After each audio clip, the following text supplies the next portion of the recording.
Hey folks, rinimt here, and welcome to the demo for Heroes Odyssey, summoned into ancient Greece with a quest I didn't ask for, or Heroes Odyssey. Yeah, let's dive in. New game. Enter a realm where gods and nightmares conspire and monstrous horrors thirst for mortal blood. This journey is not for children or the faint of heart. Anxiety and depression may be magnified by the terrors within. By playing Heroes Odyssey, you confirm you're at least 13 years old and accept the possibility of confronting truly unsettling content and your own grim fate. Yes. The weather was ugly, as it always was on this day of the year. Heavy rain fell from the dark clouds, which covered even the tiniest scrap of the sky. The headlights of passing cars were reflecting off the wet asphalt. Always the same. The wind-tossed trees had already lost half their leaves, which now leapt and danced above the sidewalks and the ever-hurrying passers-by, clutching their umbrellas. Colorful lightning bolts frequently streaked across the sky, their long, branching shapes striking fear. With each thunderclap, the sound grew closer and closer.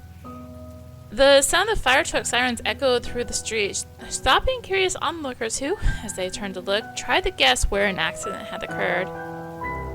It was the first time I had the chance to observe such a gloomy day from above, from the roof of the university I attended. Taking advantage of the break before the last class, I decided to spend it here, hidden from others, yet able to see everyone around me.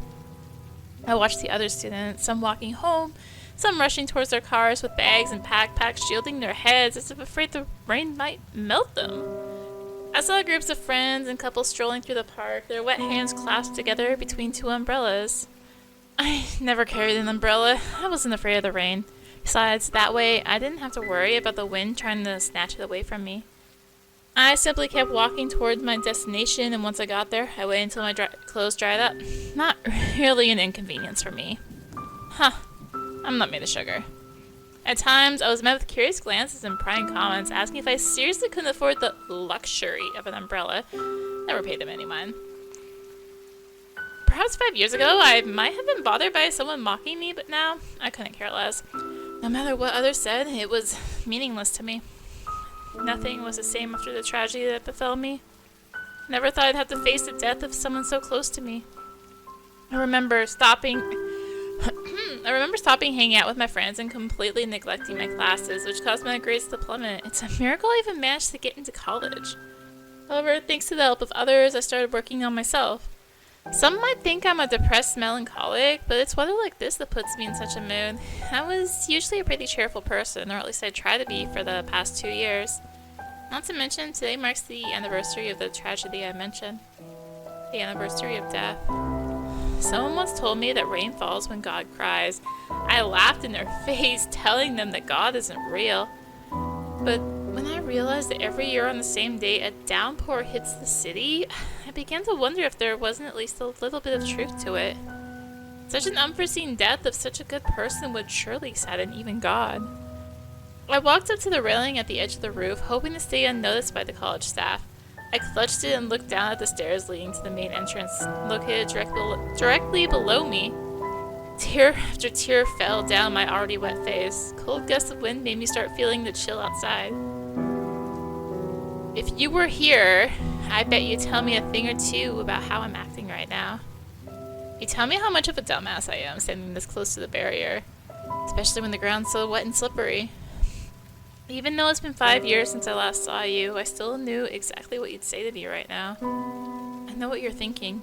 Calm down, go back inside, and stop with the smoothie crap. Ugh! Honestly, I just want to know how you're doing. Raised my head to the sky and closed my eyes. Took a deep breath, letting the cold air fill my throat until I felt the chill scratch at my larynx. I exhaled, repeating this a few more times. That was my meditation, my way of reaching out to my memories. I remember the scene from many years ago, my first attempt at cooking. It was back in elementary school. We went on a trip that included cooking classes. We had to make tamagoyaki, which shouldn't have been a problem for kids our age. However, it proved to be quite a challenge for me. Not only did I burn my omelet, but also salted it so badly that it was impossible to even try. They noticed me struggling, so he invited me to a station. Together we managed to fry the best tamagoyaki in our group. I also remember the time we went skiing together.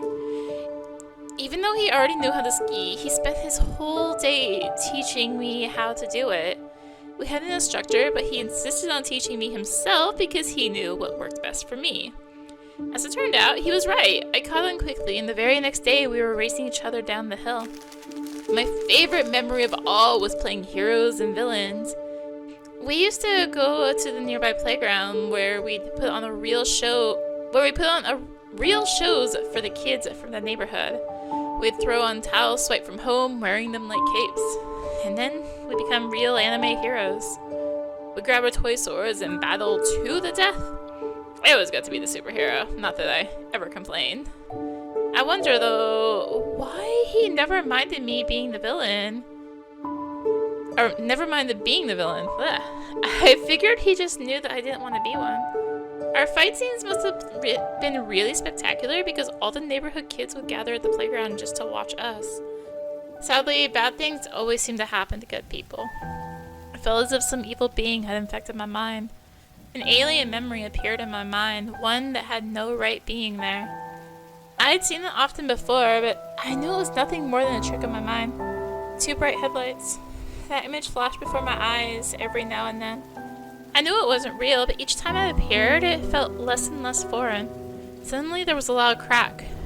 Huh?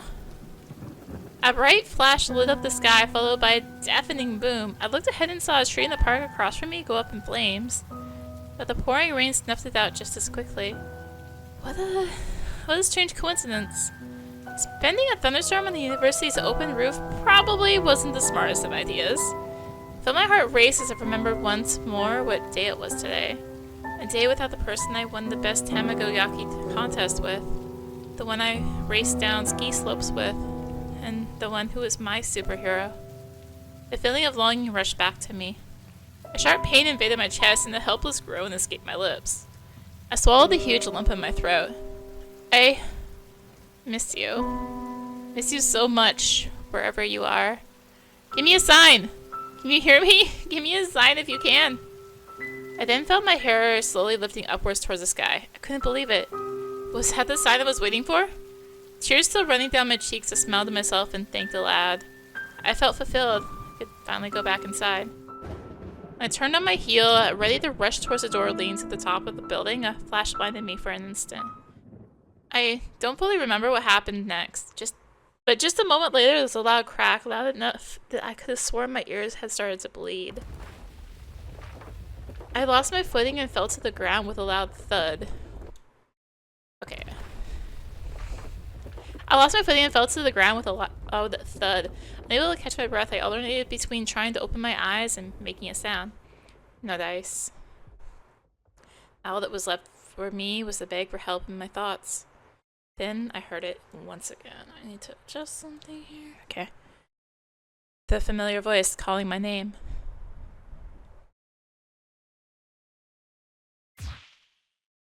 Ow! I let out a soft groan. I felt a stinging pain at the back of my head, and I couldn't even muster enough strength to rub it.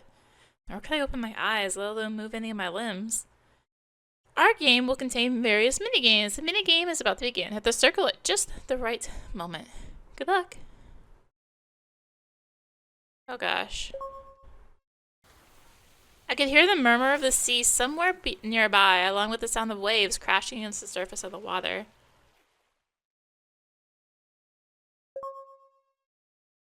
In the distance, the squawking of seagulls could be heard. Where am I? Heard an incomprehensible mumble escape my lips. I was trying my best to recall the last thing that had happened to me. I remember standing on the roof of my university. The weather was horrible, and it only got worse after that damn storm. And the bright flash blinded me, followed by a thunderclap so loud it nearly ruptured my eardrums. I couldn't remember what happened after that. Judging by the surrounding sounds, I guess I'm no longer in the city? Suburbs, maybe? Yeah, go. Hey, you! Can you hear me? No. A masculine voice was calling out in the distance. Unable to open my eyes, I could only assume I was the one he was calling out to. I heard footsteps a moment later. I'll finish the minigame seeing and hearing it all. Okay. I heard footsteps a moment later, the sound of bare feet shuffling along sand. The man walked up and stood right by my head. I could hear his shallow breathing. He must have been casting a shadow over my body because I immediately felt comforted, and my skin, which had just been burning up, could now breathe a sigh of relief from the sun? How strange. Such scorching sun in late autumn. Could have sworn it was raining a moment ago. Everything all right? You look pretty worn out. Taking care of a stranger. Oh, just what I wanted. I mustered enough energy to slowly raise my left and then my right eyelid. My vision was still blurring. Even though my eyes were playing tricks on me, I could tell I was on a beach. My brain was still sluggish, so it took me a moment to recall that the nearest beach to my city was in... I didn't even know where. Oh, you're alive! What a surprise! I let out a quiet groan and closed my eyes. The bright color's too much for me to handle. I tried to wake up my overheated brain, asking it where I was and why, though it proved to be harder than expected. I can only remember fragments of what had happened. At that moment, I couldn't tell whether my morning on the rooftop had been a dream or if I was in one now. Ugh, my head started rubbing my temples. My fingers brushed against tiny grains stuck in my hair. Either my dandruff had come back with a vengeance, or I was lying in sand. I wasn't sure which scenario was more likely. As my strength slowly returned, okay, hold up. The audio is suddenly like really... The music feels really loud suddenly. Okay. As my strength slowly returned, a sudden wave of panic surged through me. Cold sweat trickled down my back and face. I placed my hands at my sides and took a deep breath, and slowly exhaled. Bless whoever invented meditation.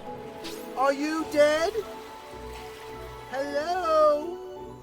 Seriously? Wait, I swear, if you've had too much wine or smoked too many herbs, I'm gonna strangle you with my bare hands. Strangers seem to be slowly getting frustrated with my silence. I waited a moment longer before mustering the rest of my strength to rise off the ground. My vision was still playing tricks on me, blurring even more, probably due to how quickly I gotten up from the ground. Even so, I could still make out that the mysterious man standing before me was practically, if not completely, naked. My vision was still unfocused, though. I could clearly tell that his legs were hairy, almost unnaturally so, and that he was wearing a strange pair of shoes, almost looking like hooves. When I saw his face, my heart skipped a beat. The man wore a truly lifelike mask with horns and elongated, almost elf-like ears. He looked like a member of some cult. After only a few moments was I able to regain my sight, so I took another look at him and froze in disbelief.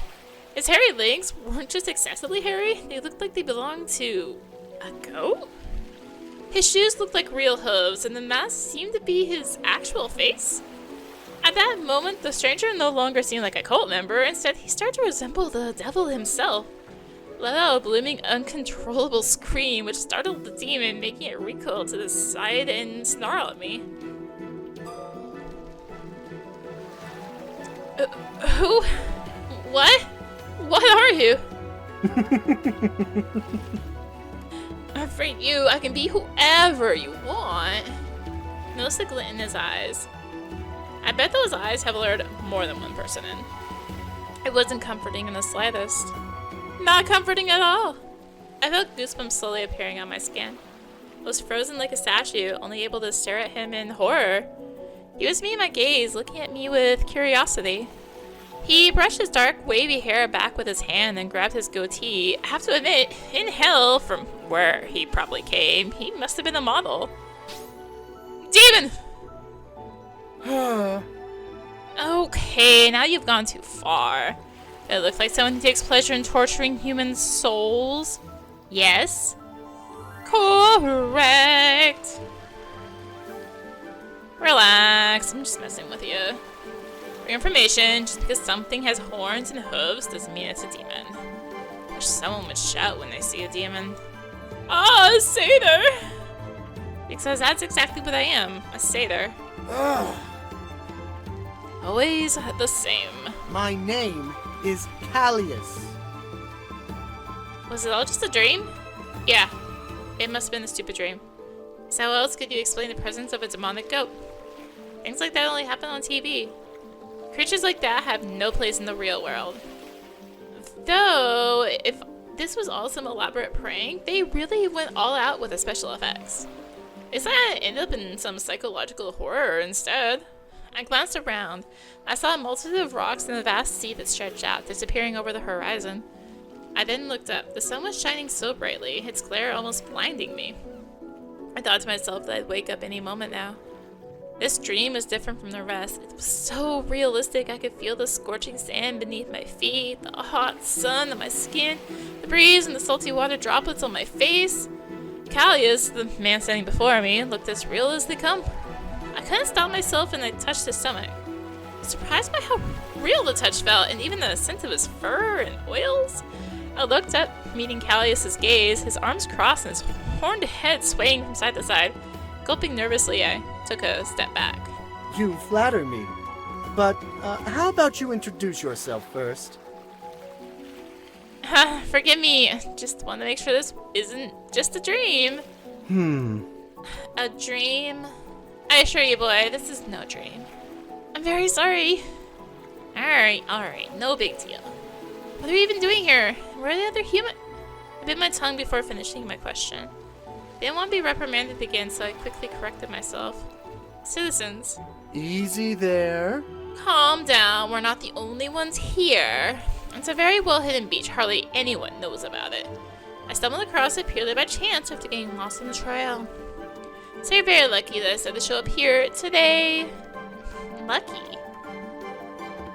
Where even am I? Where? On a Greek island called Demathea. That's where. Huh? A Greek island? Hold on. A goat man, a Greek island. Did I just wake up in a mythological world? I was starting to regret that my knowledge of myths was limited to what we covered in literature class. At least the major I chose didn't turn out to be such a bad idea. Who would have thought that European literature would come in handy one day? Though, now that I think about it, I think I still prefer the psychological horror. Whatever. Wonder how Callius would react if I told him he's just a fictional character. I asked about mythology. He said a Greek island like the ones in mythology. What? Mythology? Callius seemed genuinely taken aback by my question, almost as if I'd asked him which modeling agency he worked for. I felt more and more self-conscious with each word I spoke. You know, the collection of myths about Greek gods, demigods, satyrs, and all that? He looked deep in thought. He squinted his eyes, sunshine lighting up his face. Zeus, Aphrodite, Hades, Diana. Enough!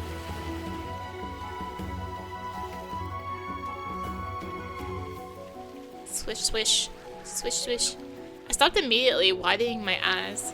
Callius seemed furious. Had I done something to anger him once more? I gulped and tried to force out an apology, but it came out so faint that he didn't even seem to hear it. Callius stomped his foot and took a menacing step towards me. I was afraid that my adventure might end prematurely. You're pushing your luck.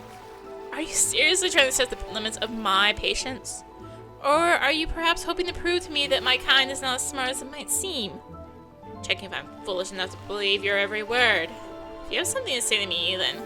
No. Excuse me for saying all that. I never even dream of belittling you. It's just... where I come from, this world is only a fantasy. What? A fantasy? You're still going with this? No. I'm so sorry. Where are you even from? Japan? Never heard of that village. Sounds exotic. Excuse me? Did I hear him correctly? I understand if someone didn't know where my country was, but mistaking it for a village? That sounded like he was just trying to get under my skin. It sounds so isolated from the outside world. No wonder it's hard for you to believe in such an advanced civilization as ours. Seriously? Alright, I've probably earned that one. Tell me, Callias, what exactly am I doing here? I should ask you the same thing. Then there was an awkward silence. And I perfectly understood what he was trying to imply. I'd also prefer to go back to my uni's roof and simply head to my Gothic literature classes where we discussed interesting novels. Callias must have noticed how embarrassed his blatant dislike of me had made me because he eased up a bit and no longer sounded like an asshole. Looks like the sea has washed you up on the shore. How strange. How curious. No wonder he was so rude. He probably got so many compliments about his looks that his ego inflated like a balloon. I had this one friend back in elementary. The compliments from her classmates really messed up her head. One day she flat out told me that I was too average to be her friend anymore. That stung. What was that? Forget it. Unless... There's one more explanation, though it seems even less likely. What's that? Before I arrived at the beach, I saw a single lightning bolt across the sky. Or at least I thought I did. I think it struck somewhere around here. Now I think about it, it might have hit this very spot we're standing on right now. I wasn't sure if I understood him correctly, but I believe Callias was suggesting that the lightning bolt could have brought me here to this beach. That theory shouldn't have surprised me, all things considered. After all, I was currently shooting the breeze with an ill-mannered half-man, half-goat. I wasn't sure about how much time I've spent on the island, but I was pretty sure I wasn't just washed ashore by the sea. My clothes should have been at least a bit damp, but I didn't feel anything sticking to my body, not even my briefs. Not to mention I probably would have drowned before washing up on the shore. I didn't think I'd been lying on the beach for too long either. If I had, the scorching sun surely would have made its mark on me. I didn't have any sunburns, not even reddened skin, no sign of a heat stroke induced headache either. Callias stood in front of me in silence, probably checking if I'm smart enough to catch his hint about the lightning bolt. Or maybe he didn't want to say it out loud, knowing how outlandish it sounded. I decided to show him that I'm not just some clueless nobody. OMG, that would make total sense. Huh? OMG? I forgot you probably don't know what slang is. Slang? OMG is a short way of saying, oh my god. It's funny seeing how the tables had turned. Now that Sailor was the one who was confused. You're not making much sense. I don't understand. Which god are you referring to? You know what, Callias? Never mind. Your village speaks a strange dialect. Lightning bolt, you said? Mm-hmm. Such a bizarre occurrence. I thought I was seeing things at first. But there's not a single cloud in the sky. How could... Exactly. If the lightning didn't strike from a cloud, but from an open sky, then that means... Shh.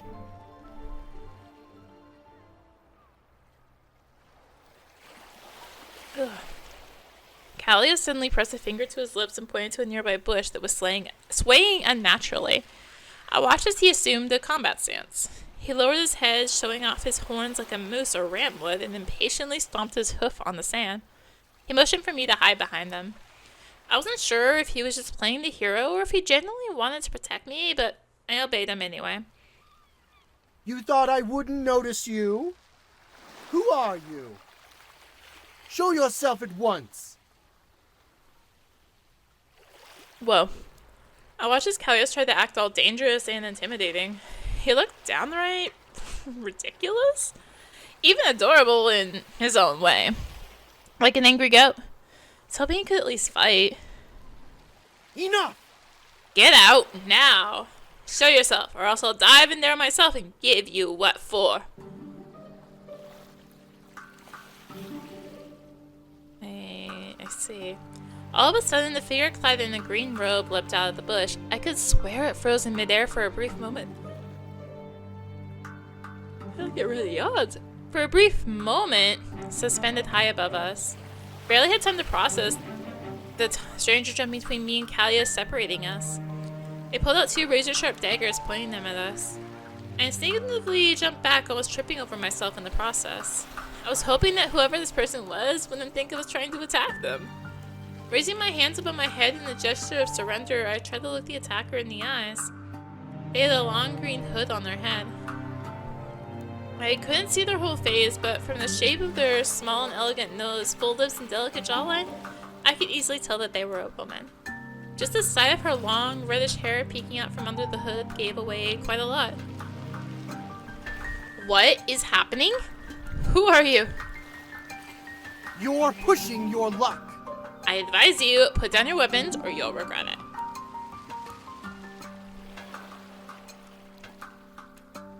That's certainly a face. The woman let out a quiet laugh and leapt high into the air using only her legs. She spun above me and gracefully landed right behind my back.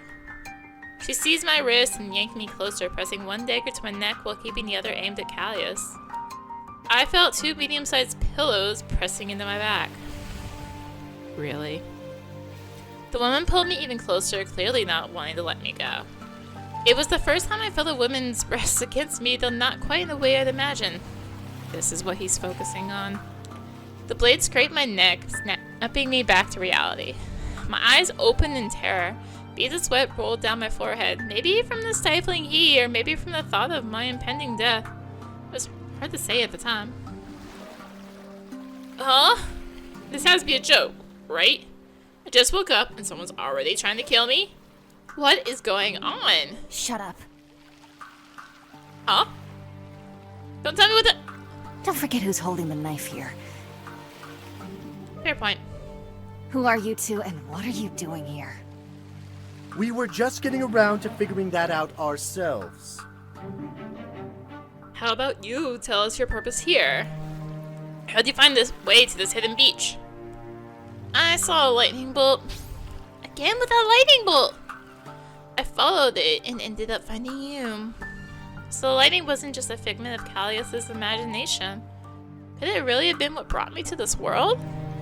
I guess it would make sense considering it struck me back then on the roof.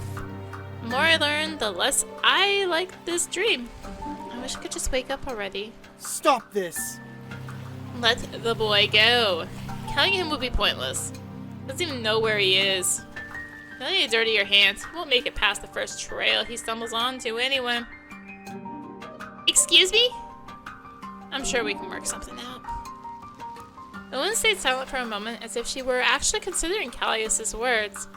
Just as I was about to lose hope of getting out of this alive, I suddenly felt her hand press against my back, shoving me forward with all her strength. I flew straight ahead, landing face first into Callius' stomach. He rolled his eyes and grabbed my shoulders, turning me around. So embarrassing. Thank you. Thank you for sparing my life, ma'am. You said you saw the lightning bolt. I've seen it too, but honestly, I thought my mind was playing tricks on me. That's why I had to make sure. The woman sheathed her blades and removed her cloak with hood, revealing thick, long hair tied in a bun. At last I could look her in the eyes. I froze, noticing a long scar running across one of them. It looked painful. I glanced at Callius, who was also staring at her with intrigue. She must have noticed her curiosity because her cheeks quickly flushed. She averted her gaze and sighed. Well, well. A female assassin. An assassin? There's something captivating about her appearance. It's seen for the... If not for the intimidating scar, her smooth, youthful skin would make her look like a beautiful, seemingly innocent girl. It was chilling to imagine the kind of fight she must have endured to earn a mark like that. The scar didn't look like it was made by a blade, or the hand of a man. Could it be the result of a bout with some wild creatures? An animal, maybe, or... Got a problem with that? Easy there. Don't get me wrong, I admire women who aren't scared to fight. Wait a second. Why did you need to make sure the lightning bolt was real? What's so special about lightning bolts anyway? A bolt from an open sky is not exactly a common sight, even here. Not even here. It usually indicates the presence of the Father of Gods. Father of Gods? You mean Zeus? Watch yourself. Show some respect. What? Don't use his name. It's uncouth. I'm sorry? They didn't teach me about that in school. Too bad there wasn't a class on surviving in a mythological world. I came here as quickly as I could, but he wasn't here. Instead, I found you two. I see. It's not very ridiculous, though. What would a god like him be doing in a place like this? That's what captured my interest. Unless...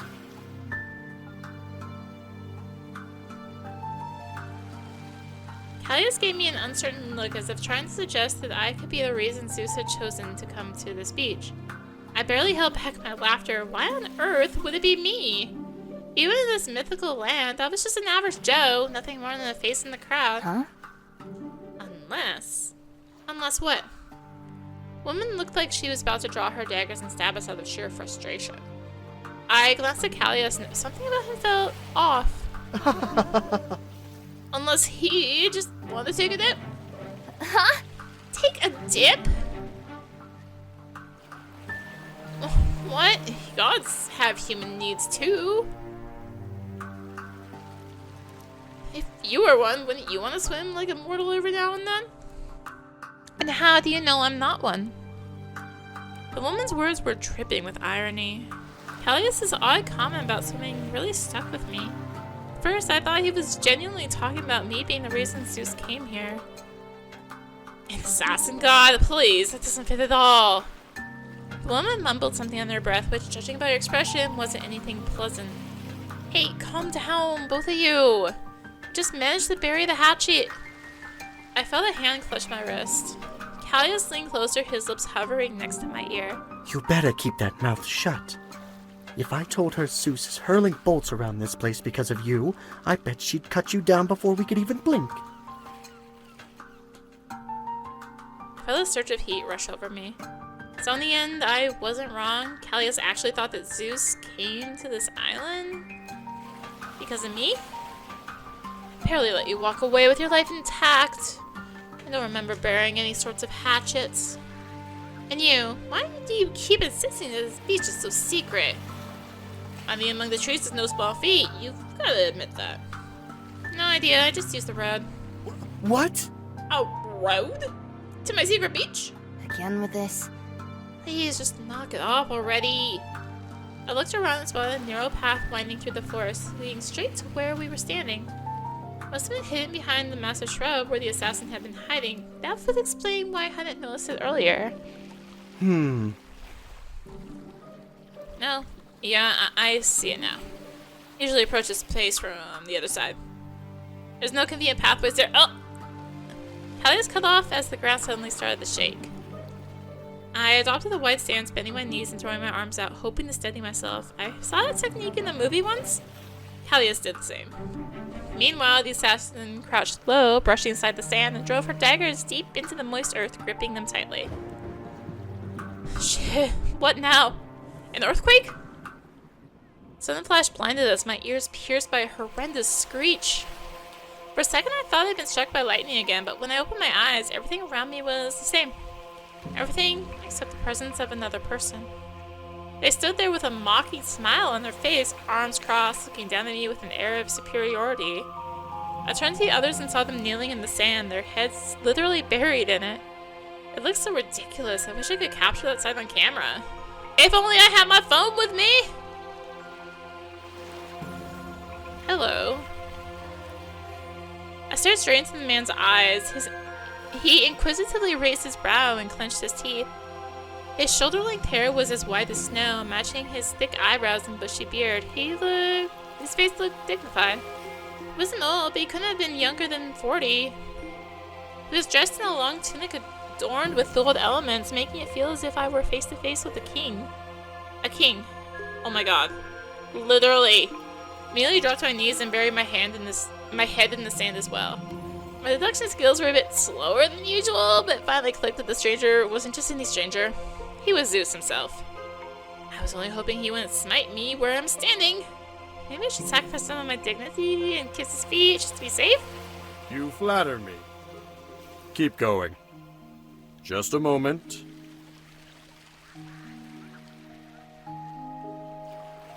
All right, you can get up now. We all obeyed. I brushed the sand off my knees and looked at the older man. Couldn't believe my eyes. Zeus in the flesh! Holy buckets! Zeus! I wasn't sure if what I was seeing was real, or was it just some elaborate illusion. What brings you to us, my lord? Not what, but who? Zeus raised his index finger and pointed it at me. I widened my eyes, scratching my head in confusion as I tried to make sense of it. What? Me? You're really talking about me? That's right, you're smarter than you look. Boy, I have a quest for you. A quest for a true hero. A hero? Forgive me, my lord, but no. He raised his hand, silencing me in an instant. Cold sweat washed over me, my legs shaking like jelly. Silence! Do not interrupt me when I speak. I do not lower myself to converse with mortals just to be ignored by them. I beg your forgiveness. We're summoned here, boy, to lead an army. By my side, of course. My brother, Hades. One of my brothers, Hades, the meeker, lesser known one, has rebelled against me in our fair division of domains. And in his defiance, he has declared war on me, a war that will surely... I don't get it. What sort of reason could he possibly have to do that? If I remember my lectures correctly, Hades liked hanging around in his underworld. Why'd he suddenly want to abandon it and declare war on Zeus? Did he just wake up one day and realize he didn't like his share after all? I could only think of one thing that would justify his rebellion. How dare you! What did I say about interrupting? I'm so sorry. Merely dropped my knees and bowed before Zeus. The sand had already managed to get into every single crevice of my body, so at this point I didn't even care anymore. As punishment, you'll stay on your knees until I finish my story! Listen closely. Now back to your question. His reason was love. So it was all about Persephone. According to the mythology, Persephone was Hades' wife, whom he kept in underworld against her will. She was supposed to stay there for an eternity at first, but her mother, Demeter, had managed to negotiate her release with the gods. Hades, afraid of losing his beloved, fed her a few pomegranate seeds before she could reach the surface, which bound Persephone to the underworld forever. Luckily, her mother had managed to reach a compromise, and according to the myths, that's how the 4 seasons came to be. Persephone was to spend 3 months with Hades each year, during which the trees shed their leaves and so became barren, symbolizing her mother's despair. That represented the second half of autumn and winter. In spring, summer, and the first part of autumn, Persephone could leave the underworld, and as her mother was happy to spend time with her daughter, nature would awaken to life once again. Thankfully, we're discussing this exact myth during one of our last literature classes. Thinking about it, it's hard to blame Hades for revolting against this whole arrangement. If I were in his shoes, only able to see my most beloved for 3 months each year, I'd also go mad and declare war on my brother. Of course, only if I were sure that winning would mean I could see my love every day for the rest of my life. As you can see, no, not only mortals do foolish things for love. Continuing. Easy to say for someone who finds betrayal so effortless. At first, I thought it was just my brother's silly attempt at a joke, a simple need for some innocent rivalry between siblings. But he quickly showed me that the truth was quite different indeed.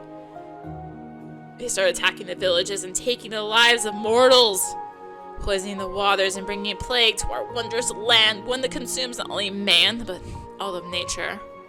The trees shed their leaves and dry out to the bone, the grass loses all its color, and the animals that drink from the poison rivers and lakes begin mutating. Mutating? Like they do in the horror and sci-fi flicks? How tragic.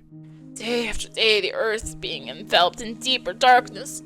Villages on the island are gradually falling to ruin, its inhabitants dying in great agony. It seems that Hades is trying to create his own army of the undead, all the while attempting to steal mine from me. Even I can't bear to watch this. I certainly can't allow him to continue with it. I won't stand idly by. My brother took the first step marching down the path of war. Now it's my turn to take the next step and bring it to an end. There's just one little problem. A problem? For the god above all gods? I don't think it was a little in the slightest. All I know is that Hades found the powerful warrior when he imbued with his power one who's ready to bring him glory. Or die trying. Disgraceful. His actions are unpredictable, disgraceful, and ruthless. It is he, wielding my brother's power in his hands, who spared terror and havoc on the island. He is a formidable foe, but not formidable enough for us to be defeated by him.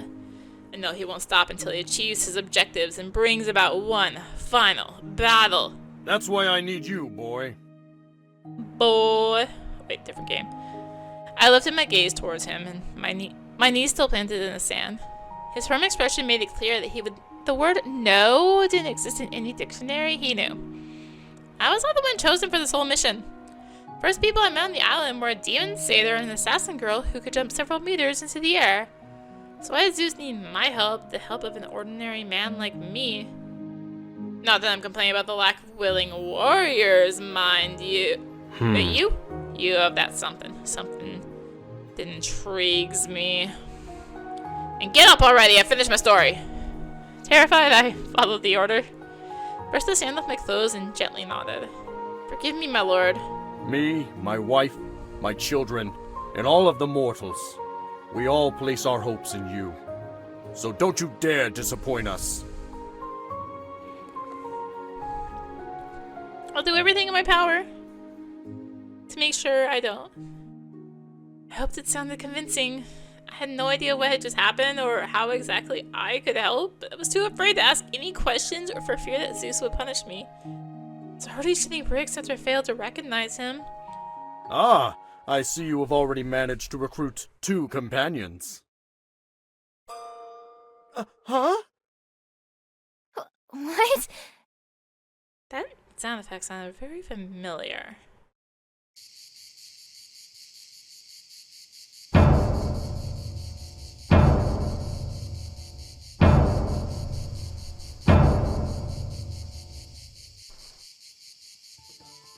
According to him, my companions were a goat and a nameless lady who was trying to slit my throat mere moments ago. Well, that's just great. Amazing, even. Callias and the assassin also looked deeply surprised, but they must have known what kind of consequences would follow if they refused Zeus's quest. And here I thought that us 3 could go our own separate ways. And now? I bet if we tried to split up, we'd experience firsthand what divine intervention really looks like. Impressive! Well, you're not sucking off. That's good, though you'll be needing more than just those 2. Find those who will fight by your side, those willing to give their life for the victory. Life? I don't even know if I'd be willing to sacrifice my own life for some argument between 2 brothers who couldn't talk things out. I've always despised war. If they wanted to turn us into pawns, I should have played a game of chess instead. I wasn't able to stand why a simple conversation couldn't work. Hero. Form an army, win, and restore peace and order to this land. Simple, right? Hey. Hurry up, before it's too late. The darkness will soon engulf the entire island, and then the others. I wish you luck, my hero. You'll be needing it. Wait, just a moment, and I... Once again, a brief flash blinded me and my companions. Lacey spared us from an earthquake this time. When we opened our eyes, he was already gone. I even looked at Callias and the assassin to make sure we hadn't just dreamed of this whole event. They were both casting distrustful glances at me. I'm pretty sure it just took forever that wasn't just in my head, right? Our Lord really blessed us with his presence. I don't get it. He was real, but calling the boy a hero, there's gotta be some kind of mistake here. Me, a hero. It was hard to wrap my head around it all. I had just arrived on this island. Already I found myself taking on some suicidal mission. Sure you don't doubt our Lord, assassin. He's never wrong, after all. Callias glanced at me, sizing me up from head to toe, and his his smile slowly started to fade. Hmm. At least that's what they say. My face turned red. I knew I wasn't exactly the epitome of manliness. I didn't hit the gym, and my only regular exercise was a morning dash to the bakery for some fresh bread. According to ZEUS, I've got that something. Something makes him a better pick than Callius, the assassin, and thousands of others under his command. Maybe I'm like a character in the video game who starts weak, but with some grinding and dedication becomes an unstoppable powerhouse. I'm supposed to follow a guy who almost soiled himself when I gave him a little scare. He put a knife to my throat! I wouldn't call that a little scare. If you were this hero you're talking about, you would have gone out of the situation on your own. Instead, you waited for that goat to save you. Hey, watch it. If you can't even handle me, a mere mortal, how do you plan to take on the god of the underworld? I lowered my head. I wanted to snap back, but nothing came to mind. You could argue that Lord Zeus ordered him to build an army, not fight alone. You can't blame him for not handling you on his own. A general relies on their army. That's why he's a general, not just some grunt. I looked at Callius. He smiled at me and I could feel my confidence creeping back. A lot of nonsense. I don't know about you, but I'm willing to give him a chance. I believe in our Lord's divine infallibility. If he chose the boy, he must be the best choice. Thanks, Callius. I'm so glad you believe in me. Besides, after we save the world, they'll be writing ballads about us. Oh, my satyr buddies are gonna be so jealous. Oh, I can already picture it. The ballad of the boy and his trusty steed. How many times do I have to say I'm not some animal? I turned towards the forest, holding back a smile. Not gonna lie, that title had a nice ring to it. You can joke all you want, but you know you don't have a choice. You have to join forces with us, unless you really want to piss off our lord. Ugh. We've got better chances of seeing this through together. 3 heads are better than 1, after all. 3 heads are also a bigger target than 1. The girl crossed her arms and slowly shook her head. Finally, though, she sighed, resigned. Alright, fine. Who better to keep an eye on you? Who knows what stupid ideas you'll come up with? Great! We should probably introduce ourselves now. I'm getting a bit tired of calling you assassin. I'm Callius. I'm Sora. I don't feel like getting chummy with you. However, if it's really that important to you, you can call me Vespera. What's that supposed to mean? Is that your real name? Or just make it up so that we shut up? What's the difference? Just because I gave you a name instead of dragging this topic on for no reason. Forget it. Alright. Callius, Vespera, their names sound very exotic. I bet they must think the same about mine, though. So, what do we do now? How are we supposed to find Hades? Callius glanced at me questioningly. I shrugged, having no ideas. You know this place better than I, so... I stopped mid-sentence, hearing a strange rustling come from the forest. Something, or maybe someone, was making its way through the bushes at the edge of the forest, growing fainter with each step. Do you hear that too?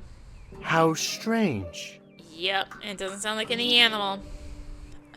Guessing it's not one of your killer friends either.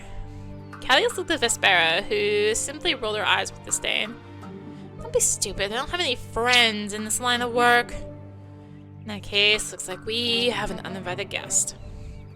We glanced at each other, uncertain of what to do with that fact. If someone's been tailing us, we can't just let them slip away. We need to follow them, and if they turn out to be a threat to our mission, we eliminate them. What if that's exactly what they want? Maybe they're trying to lure us into an ambush. The rustling grew quieter, almost disappearing into the depths of the forest. Hard to call an ambush if we're ready for it. Vespera moved slowly, heading towards the source of the sound. Well, can't say I'm not a little curious about the identity of our voyeur. Besides, we'd better stick together. I nodded and, with Callius, followed Vespera into the trees. Now we'll turn right. Not bad. Who would have thought those long years of yours would finally come in handy? We slowly made our way through the forest, with Callius in the superior hearing leading the way. I tried to walk as lightly as possible, avoiding dry branches and leaves to keep our presence unnoticed. I wondered who exactly we'd encounter. After all, there was nothing to suggest that this person had any hostile intentions. Maybe it was just some scared kid who saw a satyr and an armed woman on the beach and panicked, running off into the forest. But the more I thought about it, the less I believed that. The figure moved slowly, paying no attention to noise, almost as if it wanted us to follow. Suddenly, Callius raised his hand, signaling us to stop. I don't hear any steps. Whoever our secret admirer is, they stop just behind these trees. Well then, time to settle this. Vespera's face hardened with determination, her fingers hovering over the hilts of her daggers, ready to draw them if our unwelcome guest turned aggressive. We carefully circled the trees and stepped into a small clearing. Impossible. What the? In the midst of the grass, a young woman dressed in a snow-white flowing robe that rippled gently with each passing breeze. Her face was calm and serene, and despite her youthful appearance, there was an aura of wisdom about her, as though she knew the answers to all the mysteries of the world. She smiled gently at us and gestured for us to come closer. Who could she be? She almost looks almost like a priestess. Either way, she doesn't seem like she's going to attack us. And the trees around the clearing. What if someone's hiding there with a bow, just waiting for us to step into the open? I doubt it, but if you're somehow right. Vespera smiled slyly, then took a step forward. No always use the woman as a hostage. We moved toward the seated woman, scanning the surroundings for any signs of an ambush. We found nothing suspicious. The woman remained calm, still gazing at us with those all-knowing eyes. We stopped a short distance from her, and she slowly raised her arms, spreading them wide. These transitions. Greetings, my dear ones. What a pleasure it is to finally meet you. Some of these transitions are a little slow. I'm like, I hit the button, right? Especially you, young man. The woman clad in white fixed her gaze on me. I nervously swallowed, feeling a chill run down my spine. Me? It is you whom our Lord has chosen. Am I mistaken? The woman seemed to know more than she should. She must have overheard our conversation with ZEUS. Out of the corner of my eye, I noticed Vespera's face twist into a grimace of displeasure. I just hoped she wouldn't charge an unarmed person. The woman noticed Vespera's tense stance and smiled disarmingly at her. No need to be wary of me. I am a servant of the gods, just like you. Sure. Vespera scoffed under her breath, though I noticed she relaxed a little. You strive towards a noble goal. I'd like to help you achieve it. I'm not following. Well, that's fantastic and all, but where did you even come from? I followed the divine thunderbolts until they led me here, just like you. Months of wandering across seas, forests, and villages brought me to the shore. Months. I understand that you too had a difficult road to travel, but you did not falter, and in doing so, you proved your devotion to the gods. Well, I was actually nearby, just a short walk, and I was on the beach. Same for me.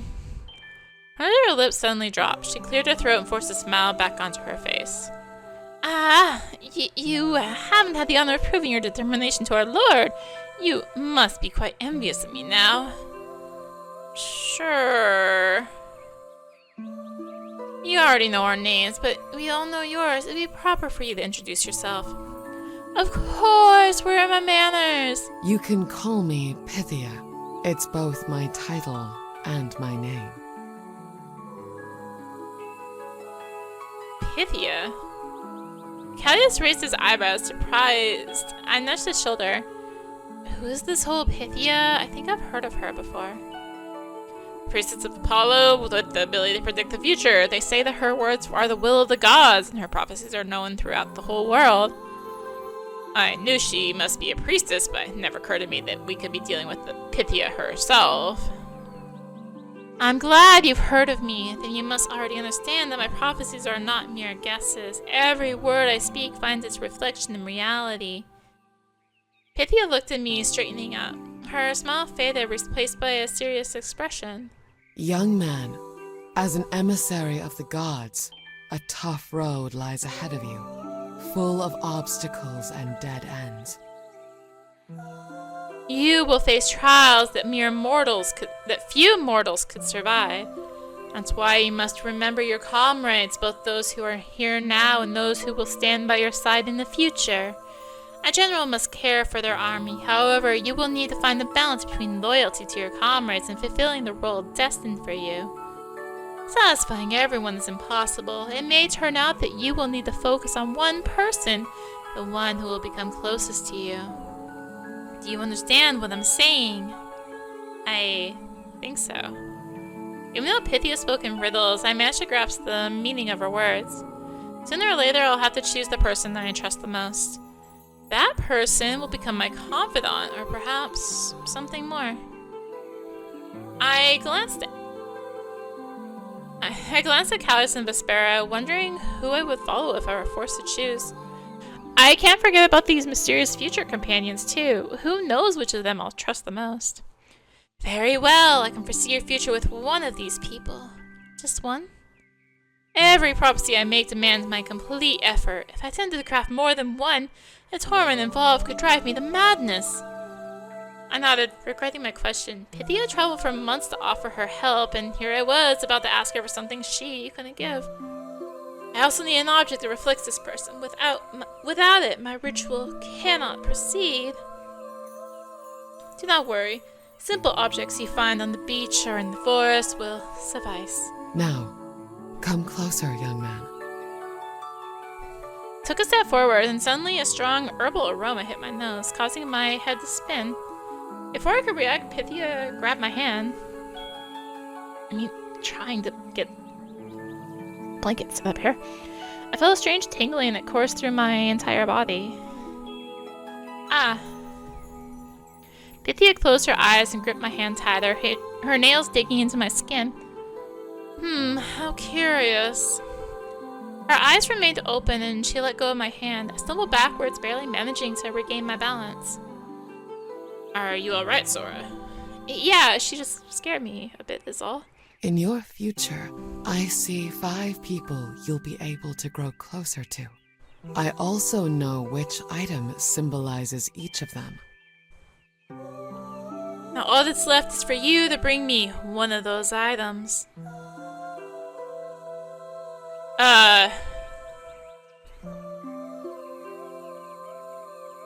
Says D-pad to navigate, but nothing is happening, so we click, I guess. Choose this shell thing here. Understood. Once you find it, bring it to me. Alone. Wait, and what about us? You will have to wait. My prophecy can only be heard by the one I am prophesizing to. Whatever. What a stupid rule. Pythia closed her eyes, considering the conversation over. We walked out of the meadow and into the forest. Vespera's sighs were a clear sign that an argument was on the horizon. Are we seriously gonna waste our precious time just to search for junk? You should! You've heard her! It's Pythia! They're envoys of the gods. Or that's what they think, at least. Vespera shook her head, clearly dismissing Pythia's prophecies as utter nonsense. Even if it's just baseless of fortune-telling, I can't hurt to give it a shot. We should take all the help we can get. Exactly. It's not every day the most revered priestess in the land offers to tell you your future. Suit yourself, at least I won't have to listen to this drivel. Callias clasped his hands, taking it as an agreement. He was incredibly excited, as if we were about to have the time of our lives. All right. Alright, let's start the search then. Remind us, boy, what exactly were we supposed to be looking for? Seashell? That will be a problem to find. Specifically when sharp enough to serve as a knife. Of course, you want to sell for any old seashell. Guessing we can't just grab the first one we find and grind it against a rock until it's sharp enough? I don't know. Wouldn't that risk angering the gods? Have it your way. We made our way back to the beach. Wading through the shells with Callias, we dug our hands into the sand, lifting shells and searching for one sharp enough to cut skin. Vespera hung back, arms crossed, watching us make fools of ourselves. Callias, on the other hand, was having the time of his life, and his enthusiasm quickly rubbed off on me. Our search turned into a competition, one we both wanted to win. I bent down to test the sharpness of a promising-looking shell when suddenly Callias let out a triumphant shout. Ha! Yeah, we have our winner! Shell so sharp that even Poseidon could use it to trim his beard. Simon walked up to Callias, glancing at the shell. You're right, sharp as a sword. Or a dagger. Vespera appeared beside us, lightly running her finger across the shell's edge. Her skin tensed, and for a moment I thought it might cut her, but nothing of the sort happened. Here, take it, boy. Just make sure to tell the priestess that I found it. Yeah, thanks. The shell in hand, we returned to the edge of the clearing where Pythia was waiting. I showed Callias and Vespera that I'd be right back, and stepped into the meadow, approaching the priestess. Eventually. She lifted her gaze, taking the shell and inspecting its edges. I feel like there's supposed to be a transition there or something. Is it sharp enough to work? Yes, it appears suitable. She grabbed my offering with both hands and took a deep breath, her pupils suddenly dilating. A seashell, an object with many meanings. Fertility, protection, beauty, but also secrecy and mystery locked deep within. She hides behind the hardened shell, one careless move, and she tightened her grip. The sharp edge sliced the tip of her finger, and a single drop of blood trailed down her skin. And it's already too late. This is how she shields herself from the world. This is how she conceals her true nature, by winning anyone who dares come too close. Even the toughest shell has a weak spot, and beneath it a heart beats, a heart willing to trust, a heart willing to learn to love. Her hands trembled, and the shell's edge bit into her skin once more. I wanted to call out to beg her to stop, but I stood frozen in place. You have the courage. Perhaps you'll see what lies beneath? I think it's supposed to be beneath. But be warned, for even the most beautiful shell may not hold a pearl inside.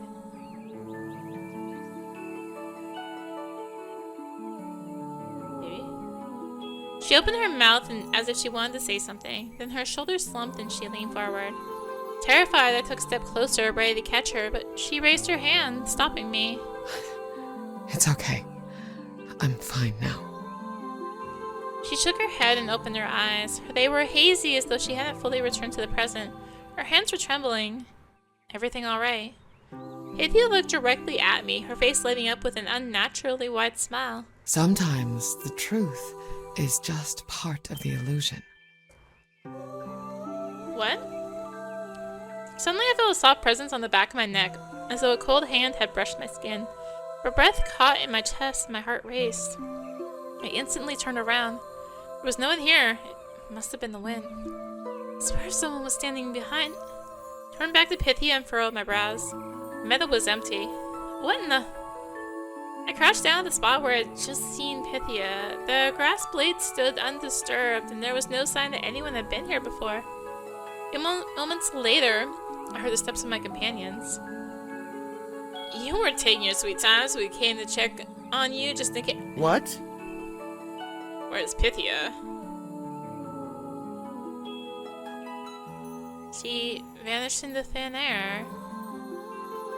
Vanished, you say? If this is some trick, then no, it's no trick. I shot back sharply, making Vespera raise an eyebrow. See for yourself, not a trace of her remains. I stepped back, allowing Vespera to approach. She scanned the area, astonished. See, as if she was never here in the first place. She opened her mouth as if wanting to say something, but closed it a moment later, moving a few steps further and examining something on the ground. A confident smirk appeared on her face. Yeah, you're right. She was never here. What? She was just our delusion. Come here. Callias and I joined Vespera. In the tall grass lay a small pile of twisted, half-burned roots. That biting herbal scent hit me again, the one I had noticed earlier. Mandragora roots. Someone must have been partying hard here. Callias turned to me, noticing the confused look on my face. Extremely potent hallucinogen. Some people even sailors burn it and inhale the fumes, which causes various hallucinations. Just like us hallucinating Pythia. But how's it possible all three of us saw and heard the same thing? Well, group hallucinations aren't exactly rare. This one was pretty unusual, but definitely not impossible. I can't believe it. She looks so real. I couldn't even feel her touch. I looked at the hand Pythia had grabbed earlier, but I couldn't find any traces on it. It was all just an illusion. Let's leave already. This stench is giving me a headache. Callias and Vespera stood up and started walking away. Just an illusion? I stared at the pile of half-burned roots. I felt strange. Pythia, the woman had just been talking to, didn't exist. She was just a figment of my imagination. Gusts of wind shook the ash, which swirled through the air and flew right past my face. I noticed something that didn't match the color of the ash in the middle of the pile. I brushed aside the half-burned roots with my hand, ignoring the possibility that they might be poisonous. Hidden in the ash was a beautiful large seashell, the same one Callias had found moments ago on the beach. Its sharp edge was stained with blood. Ahem. Sora, what are you doing there? Get a move on. I struggled to turn my gaze away from the shell. I clenched my hand around it, but after a moment, I loosened my grip, covering the object with a handful of ash until it disappeared from my sight. Sometimes the truth is part of the illusion. I stood up brushing the ash from my knees and rushed over to Callias and Vespera, who were leaving the meadow.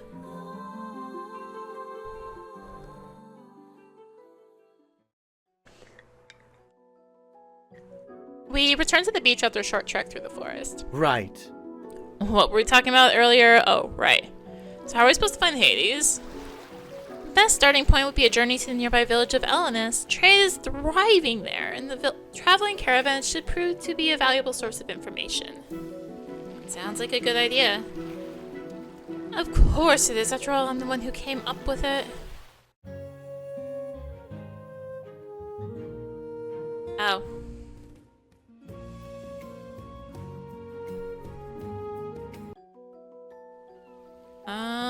If I go and say save here.